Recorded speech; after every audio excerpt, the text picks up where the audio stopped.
President Trump lashed out at both Israel and Iran this morning after they appeared to violate a ceasefire reached overnight. And the U.S. Supreme Court says the Trump administration can continue to deport migrants to countries that are not their homes. Good morning, I'm Corva Coleman from NPR News, and here are today's top stories.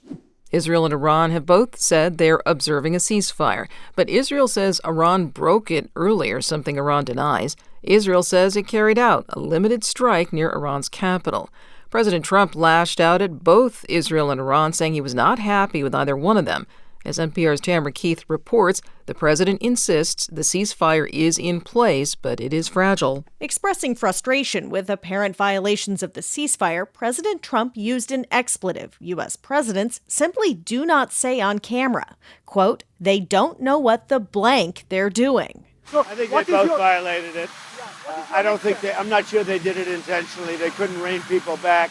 I don't like the fact that Israel went out this morning at all, and I'm going to see if I can stop it. A short time later, from Air Force One, he posted on Truth Social, Israel would not attack Iran, and all planes would turn around and head home. Further writing, nobody will be hurt. The ceasefire is in effect. Tamara Keith, NPR News. Iran fired several missiles yesterday at a U.S. military base in Qatar. It was in response to the U.S. strikes.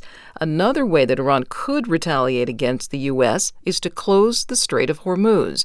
NPR's Kat Lonsdorf explains the narrow waterway is a vital pathway for world energy supplies. Around 20% of the world's oil and natural gas goes through the Strait of Hormuz. A full closure, which has never happened before, would have a major impact on energy markets around the world. Iran's parliament has voted to close the strait, according to Iranian state TV. The move would still require approval from Iran's top security council. But closing it would also hurt Iran's economy, since its oil also passes through. Energy experts tell NPR a more likely scenario would be Iran carrying out covert actions in the strait against certain ships without completely halting trade. The price of crude oil has fluctuated in recent days, and insurance for ships making the journey has gone up. Kat Lonsdorf, NPR News, Washington. Trump spoke to reporters before he began his flight to the NATO summit. It's being held at The Hague in the Netherlands.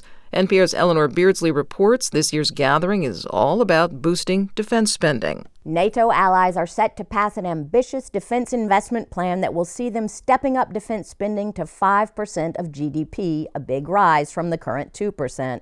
The alliance's Secretary General Mark Rutte says the war raging in Ukraine is the greatest threat to Europe and those protected by the NATO umbrella. He says NATO could devastate Russia if it attacked a member today, but things could be different in the future. Between 3, 5, 7 years from now, Russia will be able to successfully attack us if we do not start investing more today. Europe, says Rutte, has no choice. Eleanor Beardsley, NPR News, The Hague. The U.S. Supreme Court says the Trump administration can continue to deport migrants to countries that are not their home nations. The court's ruling overturns a lower court's decision. NPR's Tovia Smith reports there have been objections.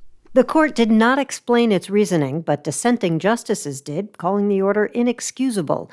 Attorney Anwin Hughes, who represented immigrants being sent to South Sudan, says thousands others may now have no chance to challenge deportations to countries where they risk torture, for example. This administration, don't really show mature judgment or concern for human life. And so we're extremely concerned that this pattern can have devastating consequences. Trump administration officials say, quote, activist judges are putting Americans at risk by blocking deportations of violent criminals. The Department of Homeland Security calls the order a victory, posting, "Fire up the deportation planes." Tovia Smith, NPR News, Boston. The nation's top safety investigators meet today to consider what caused a door plug panel to blow out of a Boeing 737 MAX jet in midair last year. NPR's Joel Rose reports the incident raised questions about safety and quality at the aerospace giant. The National Transportation Safety Board will hear the final results of an investigation into what caused the midair blowout in January of 2024. The NTSB has previously said that 4 bolts that were supposed to hold the door plug panel in place were missing when the Boeing 737 MAX jet was delivered to Alaska Airlines the previous year. But the board has not revealed exactly who was responsible. The board members are expected to vote on the probable cause of the incident. Boeing has since replaced its CEO and top managers of its 737 MAX line and has only recently returned to the production rate that it was planning before the door plug blowout. Joel Rose, NPR News, Washington. New York City voters are casting their ballots in their primary election today. There are 11 Democratic candidates for mayor. From member station WNYC, Elizabeth Kim reports there are 2 mayoral Democratic candidates who appear to be gaining traction. What looked like a political comeback for former New York Governor Andrew Cuomo has tightened into a nail-biter of a race. Zohran Mamdani is a state lawmaker and Democratic socialist who's looking to upset Cuomo, a moderate Democrat who says the party's moved too far to the left. Early polling showed Cuomo with a comfortable lead, but a poll this week shows the two men neck and neck. Mamdani's running a grassroots campaign that's attracting new and younger progressive voters. Cuomo's depending on a base of working-class and centrist voters. Early voting saw record turnout, but weather could be a factor in the final tally. The city is currently in the grips of a heat wave. For NPR News, I'm Elizabeth Kim in New York. On the Republican side, there is a single GOP candidate running for New York City mayor. That is Guardian Angels founder Curtis Sliwa. There's also a Republican primary for city controller and 3 local party positions. The National Weather Service says 160 million people are under some kind of extreme heat warning or heat advisory today. The cautions stretch from Texas up to Maine's border with Canada. Several areas in the mid-Atlantic are under extreme heat warnings.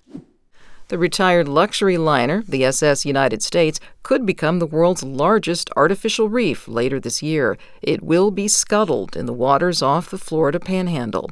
As Alabama Public Radio's Corey Young reports, scuba divers are already adding it to their bucket lists. The SS United States last crossed the Atlantic Ocean in 1969.